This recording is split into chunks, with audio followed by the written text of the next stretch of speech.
so it's gonna go over there. All right, I'm climbing. Okay, climb on. Here we go.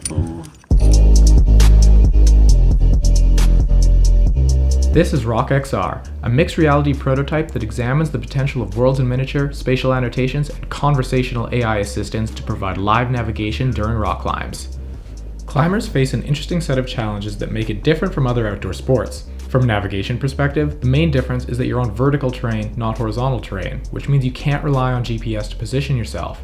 The other challenge is that the embodied nature of the sport makes it very difficult to use a mobile device with your hands unless you want to risk going for a ride. From this framing, we identified XR head-mounted displays as a promising platform for the system, so we built a prototype on the Apple Vision Pro with 3 distinct modes. We then tested these modes in a controlled climbing environment with 16 participants and performed a field test on a multi-pitch trad climb. Let's take a look at the system. The first mode is called World in Miniature. It allows climbers to inspect the route from multiple scales and viewpoints while simultaneously visualizing their live position inside a digital twin of the route they're climbing. This digital twin lives in its own coordinate space and is presented to the user through a portal, allowing them to increase the scale without occluding their real surroundings. To get a more immersive feeling, just pull the portal close up and look around. The digital twin has been marked with spatial annotations that represent important information relevant for climbing, such as anchors, hazards, gear placements, and human figures that provide a reference for scale and body positioning. You can translate the digital twin by looking and dragging. You can also rotate your hand and the model will follow. For fine-grained control, you can use the buttons in the tethered menu. When you don't need to see it, just toggle the visibility icon. The tethered menu can be positioned so it's out of the way. As you climb, it will continuously lerp to the same position relative to the head-mounted display. This menu is present in all 3 modes.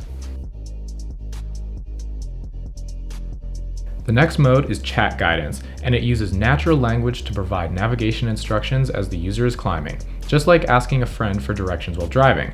For example, you can ask, "What's the beta here?" or "Where's the next spot to place a cam?"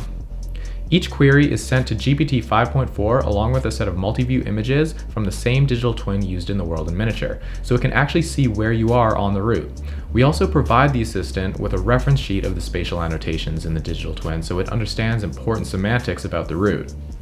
Immersive Guidance places the spatial annotations on the user's real surroundings so they appear as part of the route itself, making it ideal for difficult and hard to navigate sections of the route where you want constant visual cues while climbing. Controls for this mode were kept lightweight with simple sliders and toggles for the visibility of the different annotation types. So what did we learn? First, different modes worked best at different moments. Climbers preferred the high-level views in the World in Miniature during moments of planning, but the Immersive Guidance was preferred during physically demanding moments of active climbing. Chat Guidance, on the other hand, was preferred for accessing hard-to-visualize metadata about the route and their progress on it. Second, safety is nuanced. While some climbers worried about over-reliance, others pointed out that having more objective spatial information could actually support better decision-making, especially compared to the vague and subjective route descriptions that are currently used. And finally, climbers were clear that this technology should augment, not automate, the experience. They didn't want to be told exactly what to do all the time. Instead, they valued that the system could stay out of the way and provide the right type of support when needed.